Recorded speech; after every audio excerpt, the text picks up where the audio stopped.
نحمده ونصلي على رسوله الكريم اما بعد فاعوذ بالله من الشيطان الرجيم بسم الله الرحمن الرحيم رب اشرح لي صدري ويسر لي امري واحلل عقدة من لساني يفقهوا قولي.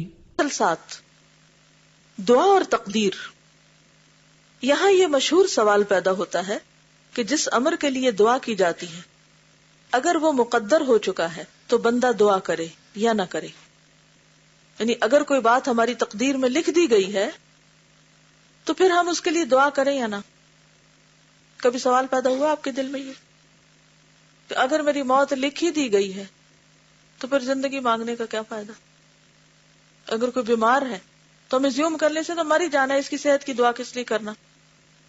کیونکہ اس کی تقدیر میں ہے کہ فلاں تاریخ کو یہ مر جائے گا. تو اگر وہ مقدر ہو چکا ہے تو بندہ دعا کرے یا نہ کرے. اور اس شک کی وجہ سے انسان کیا ہوتا ہے، پھر دعا نہیں کرتا اور وہ شیکی ہو جاتا ہے. شک انسان کو شیکی کر دیتا ہے. اس کا وقوع میں آنا لابدی اور ضروری ہے. لابد عربی میں کہتے ہیں لازم. اور اگر وہ مقدر نہیں ہے تو بندہ سوال کرے یا نہ کرے وقوع میں نہیں آئے گا. یعنی اگر کچھ ہونا ہے تو ہو جائے گا، نہیں ہونا تو نہیں ہوگا. دعا مانگنے کا کیا فائدہ؟ سمپل ورڈز میں عام طور پر لوگ اس طرح ریاکٹ کرتے ہیں. اس مغالطے کو، مغالطہ کیا ہوتا ہے؟ غلط فہمی کو ایک گروہ نے صحیح سمجھا، کہا ہاں بالکل ٹھیک ہے ایسے ہی تو ہے، اور دعا اور التجا کو بالکل چھوڑ دیا. اس بنا پر یہ گروہ اس امر کا قائل ہو گیا کہ سوال، دعا، التجا سے کوئی فائدہ حاصل نہیں ہو سکتا. کوئی فائدہ نہیں دعا کرنے کا، وہی ہوگا جو ہونا ہے. کچھ لوگ اس عقیدے کے قائل ہو گئے. یہ اس کی انتہائی جہالت اور دلالت و گمراہی ہے. ایسا سوچنا کیا ہے؟ جہالت، دلالت، گمراہی، شیطان کا ڈالا ہوا وسوسہ بیسیکلی. علاوہ ازیں اپنے مسلک میں یہ گروہ خود متناقض ہے، سیلف کنٹرڈکشن کا شکار ہے. خود متناقض، خود یعنی سیلف، متناقض یعنی کنٹرڈکٹری. اس کے مسلک یعنی اس کی سوچ اور طریقے میں جس پہ یہ چل رہا ہے باہمی تضاد اور تخالف یعنی مخالفت پائی جاتی ہے، یعنی سیلف کنٹرڈکٹری ہے. کیونکہ اگر یہ لوگ اپنے اس مسلک کو بطور کلی مان لیتے ہیں تو دنیا جہان کے تمام اسباب کا تعطل واجب اور ضروری ہو جاتا ہے. یعنی اگر بات یہی ہے تو پھر دنیا میں ہر سبب بیکار ہے، کوئی سبب بھی اختیار نہیں کرنا چاہیے. دعا بھی کیا ہے؟ سبب ہے نا، جیسے اور بہت سے سبب ہوتے ہیں کام ہونے کے. تو اگر اس کو آپ سمجھے کہ یہ کوئی فائدہ نہیں ہے، اس کا مطلب یہ کہ دنیا میں پھر کسی بھی کام کے کرنے کا کوئی فائدہ نہیں ہے، کوئی سبب نہیں اختیار کرنا چاہیے. یہاں سے گھر جانا ہے، چلے جائیں گے. گاڑی کی کیا ضرورت ہے؟ گاڑی منگائیں یا نہ منگائیں، چلے جائیں گے. بھوک لگی، تقدیر میں ہوگا، کھانا مل جائے گا. کچھ کوشش کریں یا نہ کریں کوئی فرق نہیں پڑتا، جو ہونا ہے ہو ہی جائے گا. اس مسلک کے قائل سے کہا جائے کہ اگر سیری اور سیرابی تیرے لیے مقدر ہو چکی ہے تو وہ ہو کر رہے گی، تو کھائے یا نہ کھائے، پانی پیے یا نہ پیے. اور مقدر نہیں ہے تو ہرگز ہرگز سیری اور سیرابی حاصل نہ ہوگی. اسی طرح اگر اولاد تمہارے مقدر ہو چکی ہے تو وہ یقیناً ہو کر رہے گی. اپنی بیوی باندی سے خلوت و ہم بستری کرو یا نہ کرو، یعنی شادی کرو یا نہ کرو. اور مقدر نہیں تو ہرگز ہرگز اولاد نہ ہوگی، خلوت و ہم بستری کرو یا نہ کرو. پھر تمہیں نکاح کی یا باندی کی کیا ضرورت ہے؟ دنیا کے سارے اسباب اور اسباب کے سارے سلسلے کو اسی طرح سمجھنا چاہیے. کیا اس خیال کے آدمی کو عقل مند، بلکہ عقل مند تو کیا انسان بھی کہا جا سکتا ہے جو یہ سوچے؟ جبکہ حیوانات اور چوپائے تک وہ اسباب فطرتاً مہیا کرتے ہیں جن سے ان کی بقا اور زندگی وابستہ ہے. ان لوگوں سے تو حیوانات اور چوپائے زیادہ عقل مند ہیں اور سمجھدار کہے جائیں گے. یہ لوگ تو حیوانات سے بھی گئے گزرے. تو قرآن پاک میں آتا نا اولئک ھم کالانعام بل ھم اضل سبیلا. اور یہ کن لوگوں کے بارے میں ہے؟ جو اس طرح کی سوچ رکھتے ہیں، جو عقل سے کام نہیں لیتے، جو سوچتے نہیں. بعض اپنی فطانت اور زیرکی کا ثبوت دیتے ہوئے یہاں تک کہتے ہیں کہ دعا کرنا محض ایک تعبدی امر ہے. تعبدی کیا؟ یعنی عبادت ہے. دعا کا ہمیں حکم کیوں دیا گیا اور ہم دعائیں کیوں کریں؟ کیونکہ یہ عبادت ہے، ہم عبادت کر رہے ہیں. اللہ تعالیٰ دعا کرنے والے کو صرف اجر و ثواب عطا فرماتا ہے، یعنی فائدہ کو نہیں، ہونا مانا کچھ نہیں، بس ثواب مل جائے گا. حصول مطلب میں دعا کا کوئی اثر اور دخل نہیں. ان زیرک طبع انسانوں کے نزدیک قلب و زبان سے دعا یا التجا کرنے نہ کرنے میں حصول مطلب کے لیے کوئی فرق نہیں. زیرک طبع کا کیا مطلب ہے؟ یعنی بڑے سمجھدار ہوشیار ہیں، ویری اسمارٹ، یعنی اپنے آپ کو بڑا عقل مند سمجھتے ہیں، تو انہوں نے یہ فلسفہ ایجاد کر رکھا ہے. ایک گروہ جو اس سے زیادہ زیرکی اور دانائی کا مدعی ہے، یعنی ایک ان سے بھی آگے ہے، کہتا ہے کہ حصول مطلب و مدعا اور قضاء حاجت کے بارے میں دعا ایک علامت اور نشانی کا حکم رکھتی ہے. اٹس جسٹ اے سمبل، یعنی دعا کی ریالٹی کچھ نہیں، ایک سمبولک چیز ہے. کسی بندے کو دعا کی توفیق میسر آئی تو یہ اس کی حاجت روائی اور حصول مدعا کی علامت ہے. یعنی اگر کوئی دعا کرے گا تو سمجھو کہ اس کے مطلب پورا ہونے والا ہے. اس کی مثال ایسی ہے کہ موسم برسات میں تم سیاہ بادلوں کی گھٹائیں اور سرد ہوائیں دیکھتے ہو تو یہ اس امر کی دلیل ہے کہ برسات ضرور ہوگی. یعنی دعا کیا ہے؟ بادل کی طرح، اگر دعا ہو گئی تو کیا ہوگا؟ مطلب یہ کہ معاملہ حل ہونے والا ہے. جیسے بادل آئے تو سمجھو کہ بارش آنے والی ہے. ان لوگوں کے نزدیک طاعات، عبادات کے اجر و ثواب اور کفر اور معاصی کے عقاب اور عذاب کا بھی یہی حکم ہے. کفر اور معاصی کیا؟ معاصی کس کو کہتے ہیں؟ گناہوں کو. عقاب کیا ہوتا ہے؟ سزا. اور عذاب کا بھی یہی حکم ہے. وہ کہتے ہیں کہ اطاعت اور عبادات، کفر و عصیان محض اجر و ثواب، عقاب و عذاب کی علامتیں ہیں اور کچھ نہیں، کیونکہ یہ چیزیں ثواب اور عذاب کے اسباب نہیں ہیں. ان کے نزدیک غلط کرو، برا کرو، اچھا کرو، نیک کرو، بد کرو، ہونا مانا کچھ نہیں، سبھی برابر ہیں. تو وہ عمل کو بھی سبب نہیں سمجھتے. کس کا؟ جنت میں جانے کا. ان لوگوں کے نزدیک کسی چیز کو توڑنے سے ٹوٹ جانے، جلانے سے جل جانے، قتل کرنے سے قتل ہو جانے کا بھی یہی حکم ہے، کیونکہ یہ چیزیں ان امور کے لیے حتمی اسباب نہیں. وہ کہتے ہیں ضروری نہیں کہ کوئی چیز توڑے تو ٹوٹ ہی جائے، جلائے تو جل ہی جائے، قتل کرے تو قتل ہو بھی جائے، کہ ضروری نہیں کہ ایسا ہو. کبھی نہیں بھی ہوتا. کئی لوگ باریک بحثیں کرتے ہیں نا، اب آپ ان سے کہیں کہ یہ کریں تو کہتے ہیں ضروری ہے کہ ایسا کرے تو ہو جائے. مثلا آپ کسی بچے سے کہیں کہ پڑھو تو کیا ضرورت ہے پڑھنے کی؟ کیا سارے پڑھنے والے پاس ہوتے ہیں؟ تو اس سے کیا پوچھنا چاہیے کہ نہ پڑھنے والے کب پاس ہوئے؟ اصل میں یہ ان مبالغہ آرائیوں میں سے ہے جب لوگ کہتے ہیں نا کہ ہم نے تو پڑھا ہی نہیں اور ہم پھر بھی پاس ہوئے. اس نے تو پڑھا ہی نہیں، اس نے تو کچھ کیا ہی نہیں اور اس کا سب کچھ ہو گیا. ہر وقت چانس اور اس طرح کی نا خیالی دنیا میں جیتے ہیں اور اسباب اختیار نہیں کرتے. تو ایسی جھوٹی باتیں بھی عام نہیں کرنی چاہیے. اس کا آخر مقصد کیا ہوتا ہے؟ بعض مائیں بڑے پراؤڈلی کہتی ہیں میں نے تو اپنے بچے کو کبھی پڑھتے دیکھا ہی نہیں، پھر بھی اس کی فرسٹ ڈویژن آ جاتی. کیا آپ اس کو ہر وقت دیکھتی ہیں؟ سائے کی طرح اس کے ساتھ ہے. آپ کو کیا پتا کہ اسکول میں پڑھ لیتا ہوگا یا خود کسی وقت پڑھتا ہوگا، یا یہ کیسے ہو سکتا ہے کہ ایک شخص کچھ بھی نہ پڑھے اور پھر بھی وہ بہت اچھی طرح کامیاب ہو؟ اس طرح کی باتیں پھیلانا بھی ایک جرم ہے. کیوں؟ اس سے دوسروں کو کیا ملتا ہے؟ کون سا سبق؟ کچھ نہ کرو، کوئی فائدہ نہیں کچھ کرنے کا. اور ہماری قوم میں خاص طور پر یہ بات بہت عام ہے. محنت کا درس دینے والے بہت کم ہیں، اور خیالی دنیا میں رہنے والے، خیالی پلاؤ پکانے والے بہت ہیں. خوش فہمیوں میں جینے والے، کچھ کرو نہ کرو ہو ہی جائے گا، جنت بھی ایسے ہی مل جائے گی، اور دنیا میں بھی کچھ محنت کی ضرورت نہیں. تو دنیا میں کیا واضح فرق نہیں ہے پھر ہم میں اور ترقی یافتہ قوموں؟ وہ بائی چانس تو نہیں ترقی کر گئے، انہوں نے سخت محنت کی ہے، محنت کر کے اپنی دنیا بنائی، اور ہم صرف خیالوں میں جیتے ہیں کہ ہو ہی جائے گا. اور امتحان دینے میں بھی ہمارا طریقہ کار کیا ہوتا ہے؟ کیا کرتے ہیں؟ چانس پہ، ہر چیز چانس پہ ہے ہماری. لیکن کچھ لوگ تو بڑے عقل مند ہوتے ہیں، وہ ہر چیز چانس پہ نہیں رکھتے، مگر ایسے لوگ کم ہیں. کیونکہ یہ چیزیں ان امور کے لیے حتمی اسباب نہیں، کیونکہ ان چیزوں میں اور ان امور میں کوئی ترتیب و تعلق نہیں، محض ایک عادتی ربط و تعلق ہے. وہ کہتے ہیں بس یہ ایک عادت ہے، دیا سلائی جلاؤ تو آگ جل جاتی. کوئی ایسا اثر اور ایسا تعلق اور ربط نہیں جو بطور سبب اور علت کے ہو. وہ کہتے ہیں کہ یہ سبب نہیں کہ چیز پھینکے تو ٹوٹ جائے، وہ کیا کہتے ہیں؟ بس یہ عادت ہے اور ایسا ہو جاتا ہے. ان کا یہ قول ظاہر، عقل، شرع، فطرت اور تمام اہل عقل و بصیرت کے خلاف. اس کو انڈر لائن کریں. کس کس کے خلاف ہے؟ عقل، شریعت، فطرت اور اہل عقل و بصیرت کے خلاف، بلکہ دنیا جہان کے عقل مند ارباب بصیرت ان کا مذاق اڑاتے ہیں. مذاق اڑاتے کا مطلب مذاق اڑاتے ہیں. سائل کے بیان کردہ دونوں مسلکوں کے علاوہ اس بارے میں ایک تیسرا مسلک ہے، اور وہی صحیح مسلک ہے. وہ یہ کہ امر مقدور اور مقدر اسباب کے ساتھ ساتھ مقدور و مقدر ہوا ہے. کیا مطلب ہے اس کا؟ مقدور کیا ہوتا ہے اور مقدر؟ مقدور کس وزن پر ہے؟ روٹ کیا ہے؟ قدر سے، تقدیر سے مقدور، جو چیز مقدر میں رکھی گئی. ٹھیک ہے، اور مقدر بھی وہی ہے، دونوں سیم ہے، اسی لیے واو ان کو جمع کر رہی ہے.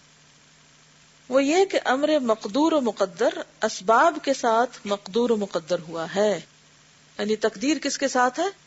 اسباب کے ساتھ جڑی ہوئی ہے. یہ بات سمجھ آئی ہے کہ نہیں آئی؟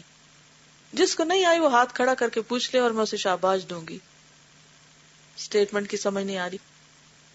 امر کا کیا مطلب ہے؟ کوئی بھی کام، کوئی بھی چیز جس کی تقدیر لکھی ہوئی ہے یا وہ مقدر ہوا ہے کیسے ہوگا، اس کے ساتھ اس کا سبب بھی مقدر ہے، وہ بھی ساتھ لگا ہوا ہے، اس کی بھی تقدیر ہے، سبب بھی تقدیر کا حصہ ہے. اب سمجھ آئی؟ ہاں، یہ بالکل ایسے ہی کہ جیسے وہ اس روز کسی نے ایک بہت اچھا کمنٹ دیا تھا. کسی نے کسی بزرگ سے کہا کہ دعا مانگنے کا فائدہ نہیں، کیونکہ جو تقدیر میں ہوگا لکھا جائے. تو انہوں نے کیا کہا؟ کیا پتا کہ تمہاری تقدیر میں لکھا ہو کہ تم دعا مانگو گے تو تمہارا یہ کام ہوگا. پھر یہی بات ہے، یہی بات یہاں پر ہے. ٹھیک ہے، اگر آپ یہ بات یاد رکھ لینا تقدیر کا مسئلہ آپ کو آسانی سے سمجھ آ جائے گا. کیا کہ تقدیر سبب کے ساتھ بندھی ہوئی ہے. مثال کے طور پر آپ دیکھیے، جیسے یہ لائٹ لگی ہوئی ہے نا، تو یہ کس کے ساتھ بندھی ہوئی ہے؟ سوئچ کے ساتھ، اس بٹن کے ساتھ. یعنی آپ نے ساری محنت، کوشش، سب کچھ کی، لگا ہوا ہر چیز، لیکن جب تک اس کو آن نہیں کریں گے نا، یہ سبب ہے اور یہ مسبب جس کے لیے سبب اختیار کیا گیا. تو اب آپ کہیں میری تقدیر میں ہوگی روشنی، تو یہ جل پڑے گا. تو اب آپ کو کیا کرنا ہے؟ بٹن دبانا ہے، کیونکہ یہ بھی تقدیر کا حصہ ہے کہ آپ سبب اختیار کریں. یہ اس کے ساتھ ہے. ٹھیک ہے، اب سمجھ آ گئی؟ شکر ہے. اور انہی اسباب میں سے ایک سبب دعا بھی ہے. ٹھیک ہے، دعا کیا ہے؟ سبب ہے. کوئی امر مقدور و مقدر محض بلا سبب مقدور و مقدر نہیں ہوتا. اس کو بھی انڈر لائن کر لیں، یہ آپ کو زندگی میں بہت فائدہ دیں گی. یہ باتیں کئی گتھیاں سلجھائیں گی. بلکہ اسباب کے ساتھ مقدور و مقدر ہوا. یہ جو بار بار مقدور و مقدر ہے نا، ایک ہی بات کو مختلف طریقوں سے کیا گیا تاکہ آپ بات سمجھ جائیں. پس بندہ جب کوئی سبب عمل میں لاتا ہے تو اس سبب کے ساتھ، یعنی جب کوئی سبب اختیار کرتا ہے، مثلا بٹن آن کرتا ہے، تو اس سبب کے ساتھ جو امر مقدور و مقدر ہے وہ بھی وقوع میں آ جاتا ہے، یعنی لائٹ جل پڑتی ہے. ٹھیک. اور سبب عمل میں نہیں لاتا تو اس سبب کے ساتھ جو امر مقدور و مقدر ہے وہ بھی وقوع میں نہیں آتا. ٹھیک ہے. مثلا سیری اور سیرابی، کھانے پینے کے ساتھ، اولاد ہم بستری کے ساتھ، کھیتی اناج زمین پر دانے بونے کے ساتھ، اور جانور کی جان نکلنا ذبح کرنے کے ساتھ مقدور و مقدر ہے. اور یہی تیسری قسم صحیح اور حق ہے. ٹھیک ہے. اس تیسری قسم کے سمجھنے سے سائل محروم ہے. کون سا سائل؟ وہ جس نے سوال کیا تھا. اسے اس کے سمجھنے کی توفیق ہی میسر نہیں ہوئی. اس تیسری قسم کے لحاظ سے دعا و التجا ایک قوی ترین اور زبردست سبب ہے. اسی لیے حضرت عمر کہا کرتے تھے، یا اللہ اگر تو نے ہمیں بدبخت لکھا ہے تو تو ہی ہمیں خوش بخت لکھ دے. تو دعا کرتے تھے وہ. اور دعا جو ہے وہ کس کو بدل دیتی ہے؟ یعنی یہ سبب ہے تو اس کی وجہ سے جو مسبب ہے اس میں بھی تبدیلی آ جاتی ہے. یمحو اللہ ما یشاء ویثبت. اللہ جس چیز کو چاہتا مٹاتا ہے، جس کو چاہتا برقرار رکھتا ہے. اس کے لیے کیا مشکل ہے کہ وہ کسی چیز کو لازم ہی کرے کہ نہیں ایسا ہی ہونا چاہیے، الا یہ کہ اس کی مشیت اس کا تقاضا کرتی ہو. کیا مطلب ہے اس کا؟ یعنی اس کا جو کریشن پلان ہے اس میں ویسا ہونا زیادہ بہتر ہو. یعنی اس کی مصلحت اس بات کا تقاضا کرتی ہے. اور یہاں سے اللہ تعالیٰ کی اتھارٹی بھی پتہ چلتی ہے. ٹھیک ہے.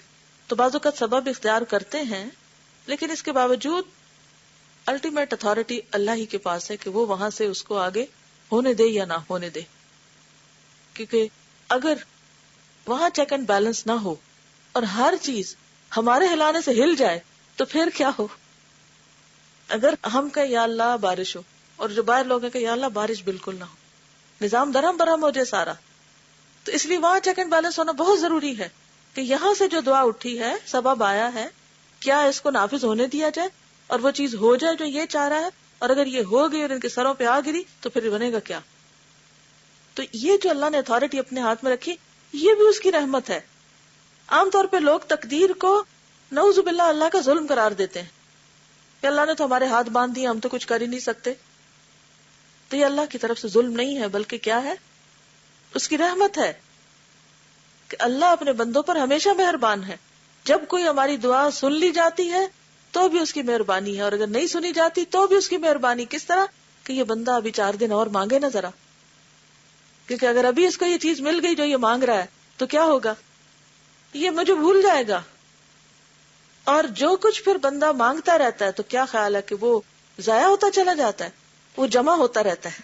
ہم یہاں پریشان ہیں کہ سنی نہیں جا رہی, اور وہاں اتنا کچھ جمع ہو رہا ہے کہ قیامت کے دن جب انسان اس حصے کو دیکھے گا اعمال نامے کے جو دعاؤں کے اجر پر مشتمل ہوگا تو تمنا کرے گا کاش دنیا میں میری ایک دعا بھی قبول نہ ہوتی اور یہ سب مجھے آج ملتا. تو اس لیے مانگنے کی توفیق مانگے, کبھی بھی مانگ کے مایوس نہ ہو. اگر کوئی چیز نہیں مل رہی, نہیں آ رہی, اس میں بھی خیر ہے, اس میں بھی بھلائی ہے. ان مع العسر یسرا. بعض اوقات ہم روتے ہیں, پریشان ہوتے ہیں, لیکن معلوم نہیں ہماری دعاؤں کی وجہ سے کتنے ہی ہمارے گناہ جڑ جائے. ہماری جب دعائیں بہت قبول ہونے لگتی تو ہم یہاں پر بڑی چیز سمجھنے لگتے ہیں. بعض اوقات غرور تکبر میں مبتلا ہو جاتے, بعض اوقات عبادت چھوڑ دیتے, کرنے کا کام چھوڑ کے بیٹھ جاتے. اللہ کو پتا ہے نا کہ اگر ہماری ساری دعائیں مان لے گی تو ہم تو نقصان اٹھائیں گے.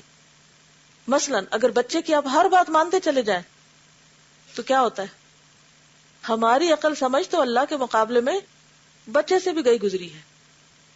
ماں اور بچے میں کتنا فرق ہوتا ہے, چند سالوں کا نا, کبھی 18-20 سال کا ہوتا ہے, کبھی تھوڑا بہت زیادہ یا کم. تو ماں اپنے آپ کو بڑی چیز سمجھتی کہ بچہ تو بالکل بے عقل ہے, اس کو تو کچھ خبر نہیں, تو اس کی ہر بات نہیں ماننی چاہیے. بعض اوقات جینون بھی ہوتی ہے تو ہم صرف اس لیے نہیں مانتے کیونکہ بچے نے کہی ہے, تو یہ بچہ ہے اس لیے نہیں اس کی مانی جائے گی. تو کتنی بھی پیار کرنے والی ماں ہو, بچے کی ہر بات کبھی نہیں مانتی, اور نہیں ماننی چاہیے, کیونکہ اس کی بعض باتوں میں اسی کے لیے نقصان ہے.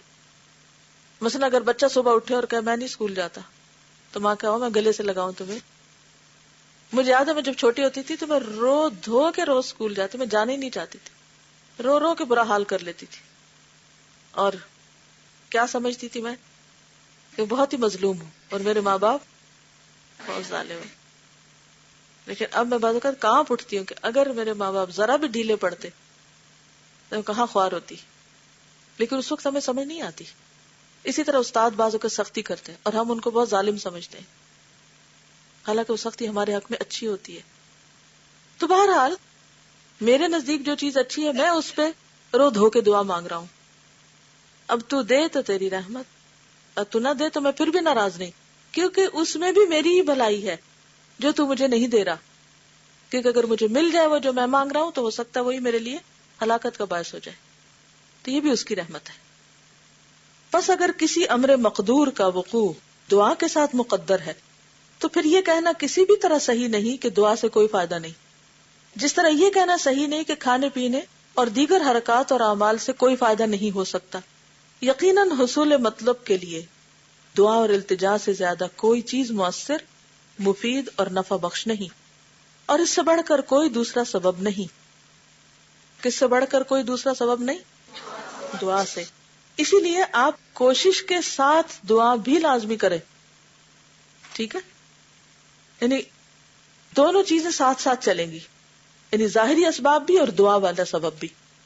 مثلا ایک کام کو کرنے کے لیے, مثلا گھر میں داخل ہونا ہے آپ نے, تو آپ کیا کرتے ہیں, اپنے لاک کھولتے, اندر داخل ہوتے, داخل ہو گئے, ساتھ کون اور داخل ہو گیا, شیطان بھی داخل ہو گیا.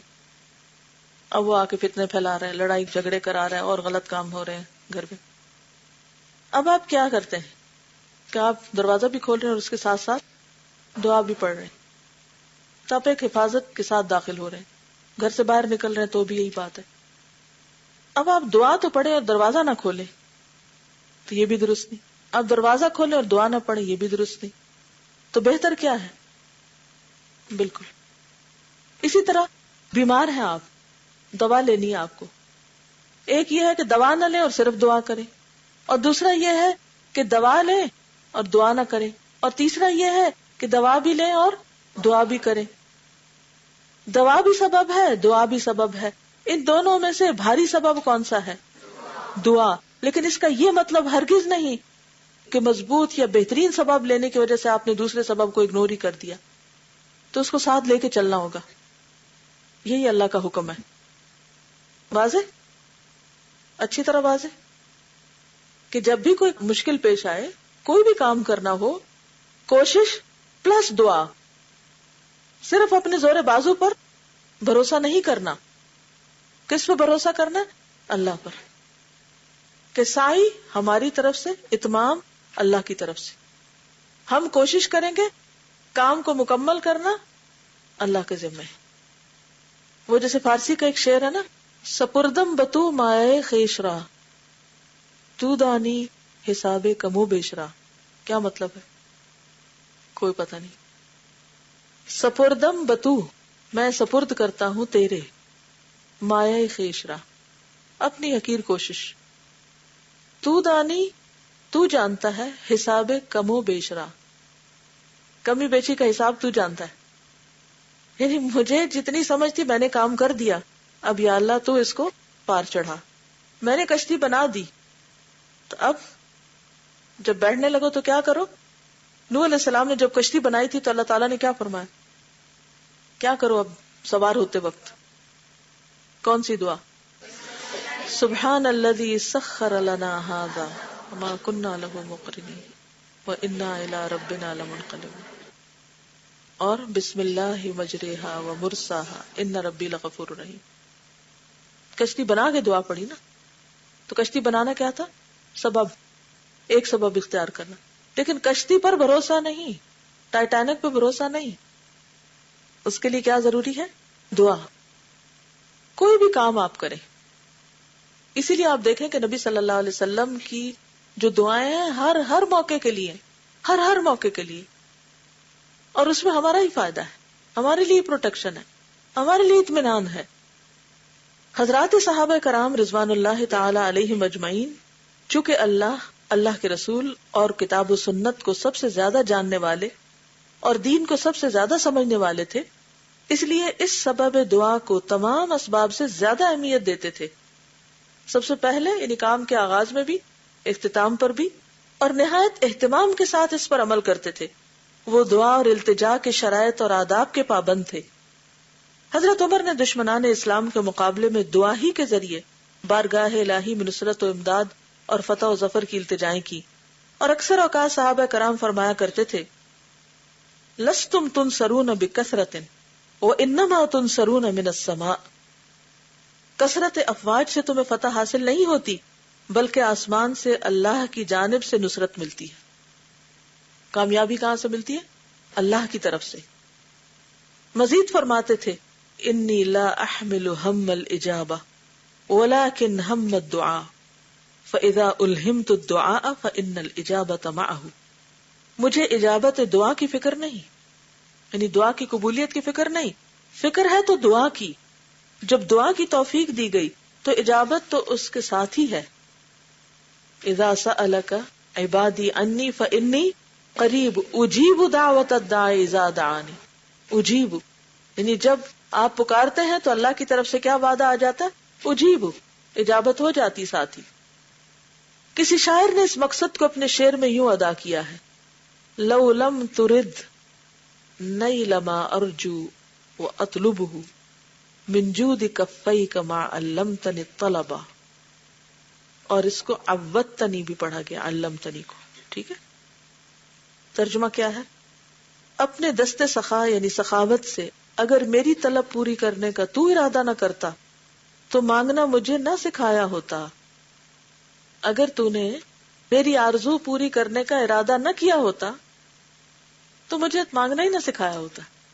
اس کا مطلب یہ کہ تو میری آرزو پوری کرنا چاہتا ہے، میری مراد پوری کرنا چاہتا ہے، اسی لیے تو مجھے دعا کا حکم دیا اور دعا کرنا بھی سکھایا. تو جو تو نے سکھایا اس کو میں کیوں نہ اختیار کروں. جی بالکل. حضرت آدم علیہ السلام کو جب احساس ہوا کہ ان سے غلطی ہو گئی تو انہوں نے کیا کہا؟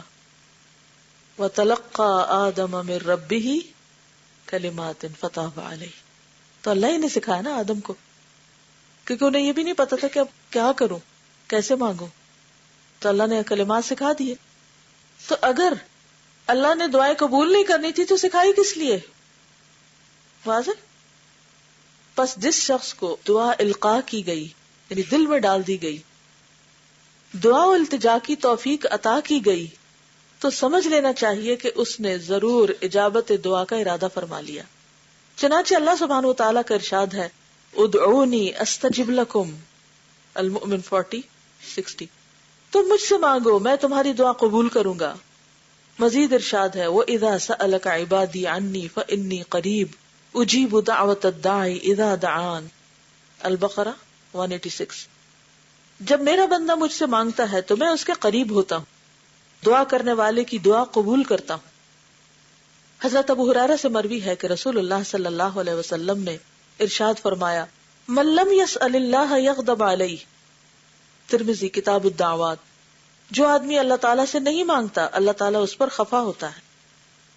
یہ آیتیں اور حدیثیں اس امر پر دلالت کرتی ہیں کہ اللہ تعالیٰ کی رضامندی اسی میں ہے کہ اس سے دعا کی جائے، اس سے دست سوال دراز کیا جائے، بندے اس سے مانگے اور اس کی اطاعت اور عبادت کریں، کیونکہ دعا جو ہے وہ عبادت بھی ہے اور اللہ نے بندے کو اپنی عبادت کے لیے پیدا کیا. تو گویا جو بندہ دعا نہیں مانگتا وہ اپنے مقصد زندگی کو بھی پورا نہیں کرتا. ظاہر ہے کہ جب اللہ تبارک و تعالیٰ راضی ہوتا ہے تو ہمہ قسم کی خیر اور بھلائی اس کی رضامندی اور خوشنودی ہی میں ہے. جس طرح کہ ہمہ یعنی تمام قسم کی آفتیں اور مصیبتیں اس کے غضب، خفگی اور ناراضگی میں ہیں. حضرت امام احمد بن حنبل نے کتاب الزہد میں ایک حدیث قدسی نقل کی ہے انا اللہ لا الہ الا انا اذا رضیت بارکت ولیس لبرکتی منتہا واذا غضبت لعنت ولعنتی تبلغ السابع من الولد. میں اللہ ہوں، میرے سوا کوئی معبود نہیں. جب میں کسی سے راضی ہوتا ہوں تو اسے میں اپنی برکت سے نوازتا ہوں اور میری برکت کی کوئی انتہا نہیں، اور جب میں کسی سے خفا ہوتا ہوں تو اس پر لعنت بھیجتا ہوں اور میری لعنت اس کی 7ویں اولاد تک پہنچتی ہے، یعنی نسلوں تک اثر جاتا ہے. تو اس لیے کس چیز سے بچنا چاہیے؟ ہر اس کام سے جس سے اللہ کی ناراضگی ہو. گناہوں کو بس اللہ کی ناراضگی کے ڈر سے چھوڑ دینا چاہیے کہ اس کا وبال نہ بھگتنا پڑے.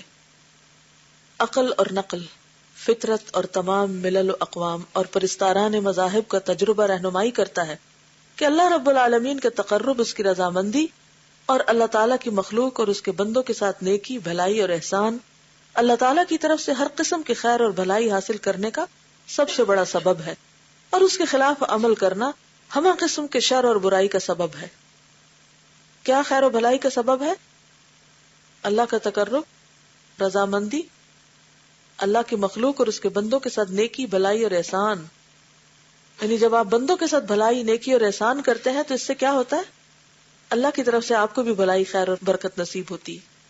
اور اگر آپ کسی کو ستا رہے ہیں، کسی کے خلاف سازشیں کر رہے ہیں، کسی کو برا بھلا کہہ رہے ہیں یا برا ثابت کرنے کی کوشش کر رہے ہیں یا الزام تراشی کر رہے ہیں یا غیبت کر رہے ہیں یا کسی طرح کسی کو نقصان دینے کی کوشش کر رہے ہیں، ہو سکتا ہے اس شخص کو پتہ ہی نہ ہو جس کے پیچھے آپ پڑے ہوئے ہیں، لیکن یاد رکھیے جو آپ کسی کے لیے کر رہے ہو سارا آپ پہ پلٹے گا، سب آپ کے سر پہ آئے گا. جب بھی کسی کو دکھ دینے لگے تو سوچیں یہ میں اس کو نہیں اپنے آپ کو دینے لگی ہوں، تو آپ کا ہاتھ فوراً رک جائے گا، کیونکہ کوئی بھی شخص اپنے آپ کو نہیں دینا چاہتا. بعض اوقات ایسا ہوتا ہے نا کہ غصے میں آ کے ہم بڑے بڑے غلط ارادے کر لیتے ہیں کہ ایسی تیسی میں فلاں کی یہ کر دوں گی، وہ ہو جائے گا، اور پھر بری بری باتیں سوچتے ہیں اور پھر اس کے خلاف مہم چلا دیتے ہیں. کوئی بھی جو کسی کے خلاف مہم چلاتا ہے خود نہیں بچ سکتا، اس سے خود لپیٹ میں آتا ہے. یہ پکی بات ہے، یہ اللہ کی ناراضگی کا سبب ہے، اور جب اللہ کی ناراضگی ہوتی ہے تو اللہ کی رحمتوں سے بندہ دور ہوتا چلا جاتا ہے. تو ہر وقت اس بات کو سوچنا چاہیے کہ ہم کس طرح کسی کی بھلائی کریں. پس تم انعامات الہیہ اور اس کی نوازشات سے اسی قدر بہرہ بر ہو سکتے ہو اور اسی قدر اس کی خفگی اور ناراضگی سے دور رہ سکتے ہو جس قدر تم اس کی اطاعت و فرما برداری کرو گے اور اس کا تقرب حاصل کرو گے اور اس کی مخلوق اور بندوں کے ساتھ احسان اور صلہ رحمی کرو گے. دعوانا ان الحمدللہ رب العالمین. السلام علیکم ورحمۃ اللہ وبرکاتہ.